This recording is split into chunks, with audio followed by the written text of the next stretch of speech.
Lagu ini lahir dari suatu percakapan di atas meja makan. Suatu malam di tahun 1936, setelah menyaksikan matahari terbenam yang sungguh luar biasa di Winona Lake, Indiana, bersama dengan seorang tamu kami yang buta, sepupu saya sendiri yang bernama Horace Burr, dan istrinya Grace. Waktu itu kami melihat layaknya sebagian besar air muncul bak terbakar oleh cahaya Tuhan. Namun, ada juga awan badai yang mengancam berkumpul di atas danau itu.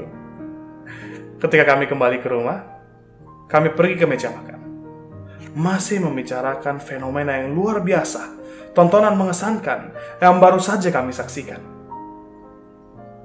Tamu kami yang buta, sepupu saya, Horace Burr, dengan gembira mengatakan bahwa ia belum pernah melihat matahari terbenam yang lebih indah daripada yang baru saja kami saksikan.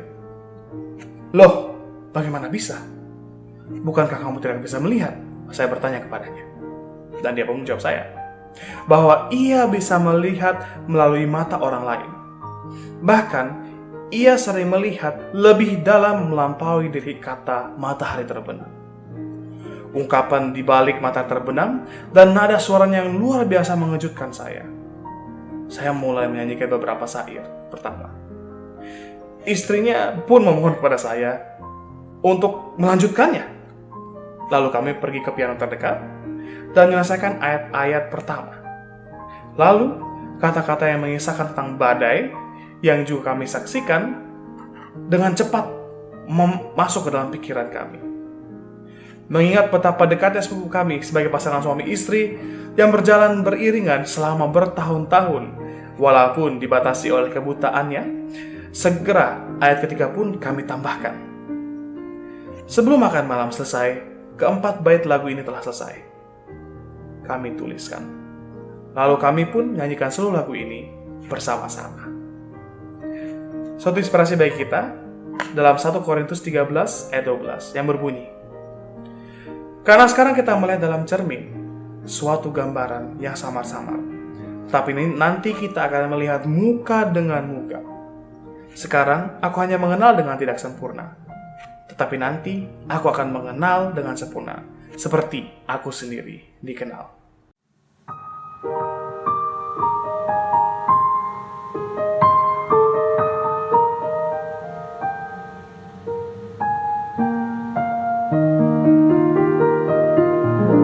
Beyond the sunset, oh blessed morning, when with our Savior heaven is begun.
God will take care of you. Lagu Sion nomor 88, Tuhan peliharakan. Ditulis oleh Sevilla Martin dan Stillman Martin. Lagu ini ditulis pada tahun 1904 oleh sepasang suami istri yang bernama Bapak Martin dan Ibu Martin. Pada saat itu mereka sedang mengalami pergumulan yang besar, di mana Bapak Martin harus pergi berkhotbah ke tempat yang jauh, sedangkan Ibu Martin sedang sakit. Bapak Martin merasa tidak yakin meninggalkan istrinya sendiri bersama anak-anaknya saja di rumah. Tapi kemudian anaknya yang paling kecil datang kepadanya dan berkata, "Papa, jika Tuhan menghendaki Papa untuk melayani di tempat yang jauh itu, bukankah Tuhan yang sama juga akan merawat Mama seperti janjinya?" Wah, mendengar hal itu Bapak Martin kemudian merasa dikuatkan dan ia yakin untuk pergi berkhotbah di tempat yang jauh sana. Dan benar saja, Ibu Martin kemudian menjadi sehat, kuat, mampu mengurus keluarganya, bahkan mampu menuliskan kata-kata yang indah yang menjadi lirik dari lagu ini. Bapak Martin pun mendapatkan berkat yang sama besarnya, di mana di tempat ia melayani yang jauh itu, banyak orang kemudian menerima Yesus sebagai juru selamat. Ibu Martin adalah seorang guru musik, dan ia jugalah yang menciptakan lagu His Eyes is on the Sparrow. Bapak Martin yang ada lulusan Harvard University kemudian melayani di gereja baptis. Dan pasangan suami istri ini banyak menuliskan lagu-lagu untuk Tuhan.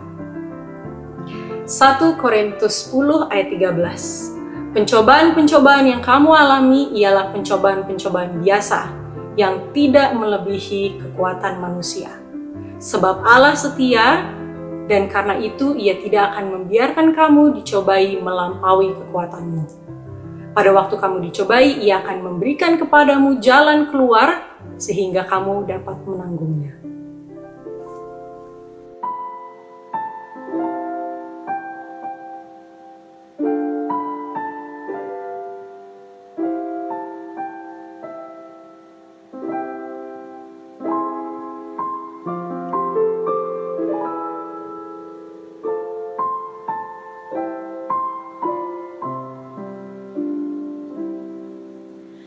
Janganlah takut kau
Seorang anak muda, siswa dari Mr. Ackley bertanya, "Kenapa saya harus menyembah orang Yahudi yang mati?"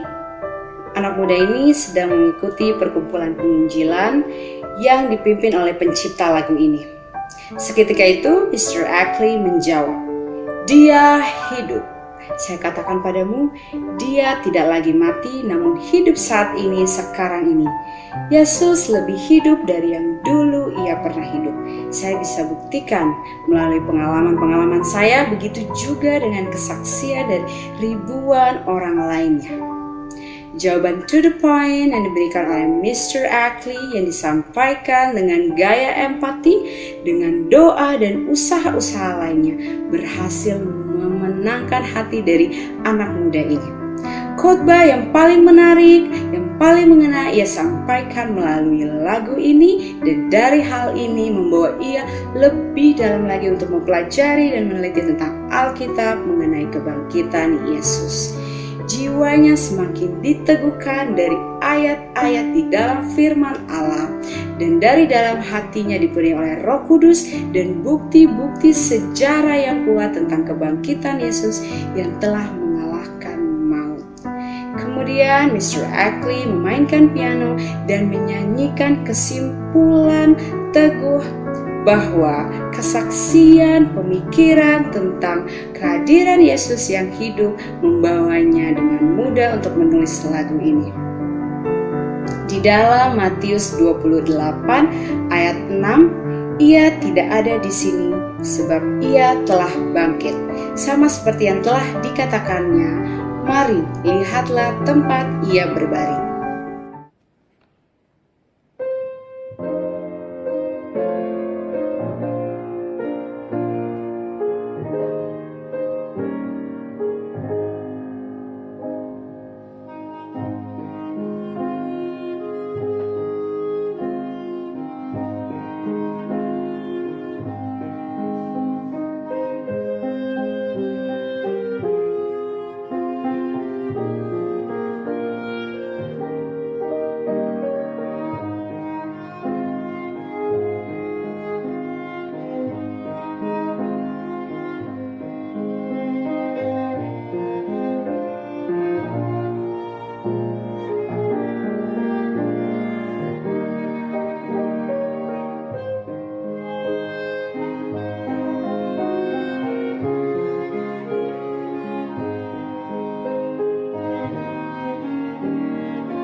I'd rather have Jesus. Aku memilih Yesus. Sungguh nyata dalam kehidupan George Ye.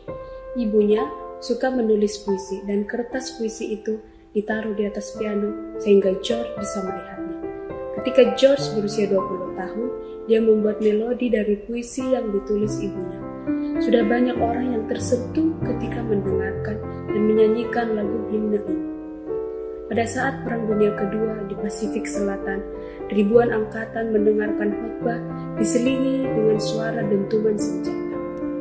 Pada saat khotbah selesai, seorang tentara berdiri dan menyanyikan lagu ini. Setengah dari tentara itu berdiri dan menerima Yesus sebagai juru selamat mereka. Siapa Yesus itu? Untuk seniman, ia adalah segala sesuatu yang indah. Bagi arsitek, ia adalah batu penjuru. Untuk ahli astronomi, ia adalah surya kebenaran. Bagi pembuat roti, ia adalah roti kehidupan. Untuk ahli keuangan, ia adalah harta yang tersembunyi. Bagi ahli bangunan, ia adalah fondasi yang teguh. Untuk tukang kayu, ia adalah pintu. Bagi dokter, ia adalah tabib agung. Untuk pendidik, ia adalah guru agung. Bagi insinyur, ia adalah jalan yang baru dan hidup. Untuk petani, ia adalah penabur dan penuai. Bagi ahli bunga, ia adalah mawar Sharon. Untuk ahli geologi, ia adalah batu karang. Bagi ahli perkebunan, ia adalah anggur yang murni. Untuk hakim, ia adalah hakim yang adil. Bagi ahli permata, ia adalah mutiara yang sangat berharga.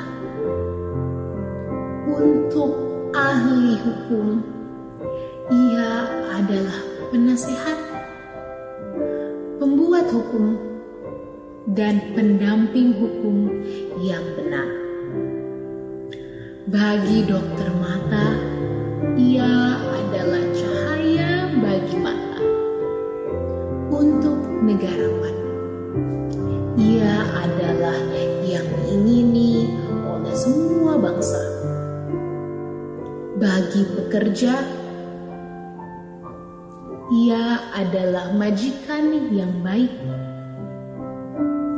Untuk murid, ia adalah kebenaran yang menjadi manusia.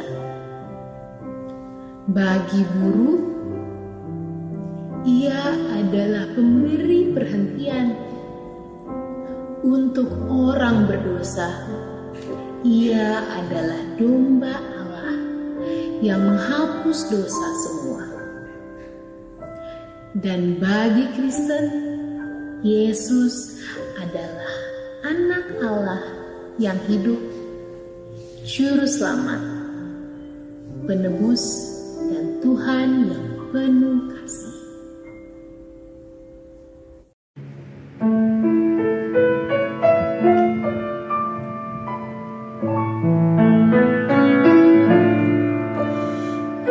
I'd rather have Jesus than silver or gold. I'd rather be His than have riches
Ku memilih Yesus dari sanjungan, ku ingin selalu setia padanya. Ku tak ingin dunia dan ketenaran, ku pilih benar demi namanya. Walau menjadi raja di dunia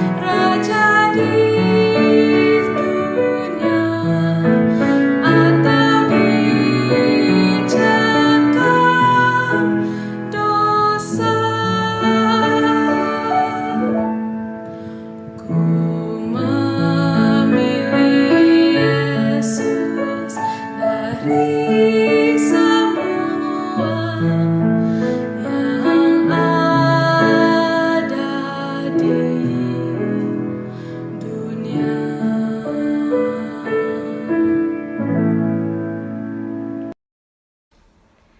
Joy to the World, kesukaan bagi dunia. Lagu Sion nomor 114. Ditulis oleh Isaac Watts, mengadaptasi komposisi dari George Frederick Handel yang diaransemen oleh Lowell Mason. Awalnya, lagu ini diberi judul The Messiah's Coming and Kingdom oleh Isaac Watts karena ia meyakini bahwa Mazmur 98 yang adalah pasal yang melandasi lagu himne ini adalah pujian akan kemenangan atas Israel yang akan mendapatkan Mesias untuk menyelamatkan mereka. Tapi kemudian Isaac merubah judulnya karena ia menemukan interpretasi segar menggunakan buku Perjanjian Baru di mana tertulis kisah kelahiran Juru Selamat dunia. Sejak kecil, Isaac Watts adalah anak yang jenius dan suka belajar. Di usia 5 tahun, ia belajar bahasa Latin. Usia 9 belajar bahasa Hebrika, usia 11 bahasa Prancis, dan di usia 13 tahun ia belajar bahasa Ibrani. Total jumlah himne yang ia tulis sekitar 600 di sepanjang hidupnya. Sangat menarik jika kita membandingkan Isaac Watts dengan sosok George Frederick Handel, yang secara umum diyakini telah diadaptasi karyanya oleh Isaac Watts dalam lagu himne ini. Isaac merupakan seorang yang rapuh. Dia sukanya berada di rumah dan bersifat lemah lembut.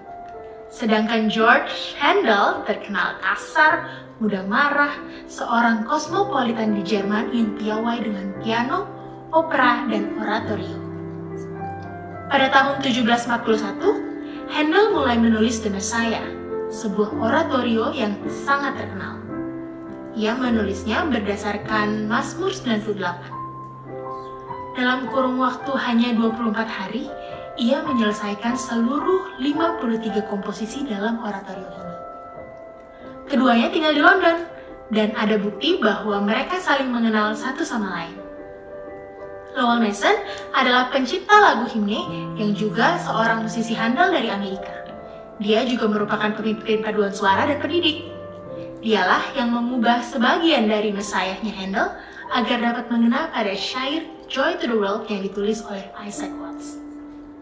Adaptasi melodi ini disebut Antioch dan sudah terbukti sangat digemari oleh banyak orang.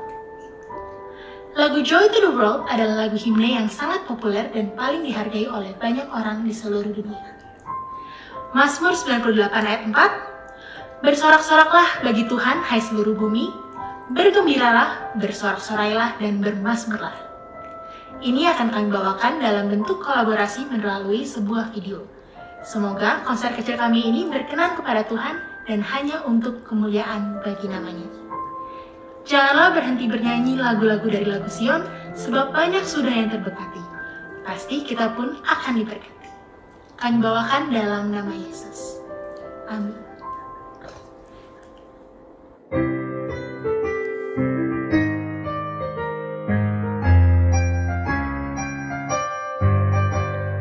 Kesukaan bagi dunia, sambut sang raja. Beri hatimu kepadanya, sekalian, nyanyi alam sekalian, nyanyi alam sekalian. Kesukaan bagi dunia, Yesus jadi Raja, segenap bumi dan isinya. Nyanyi puji Dia, nyanyi puji Dia, nyanyi puji Dia.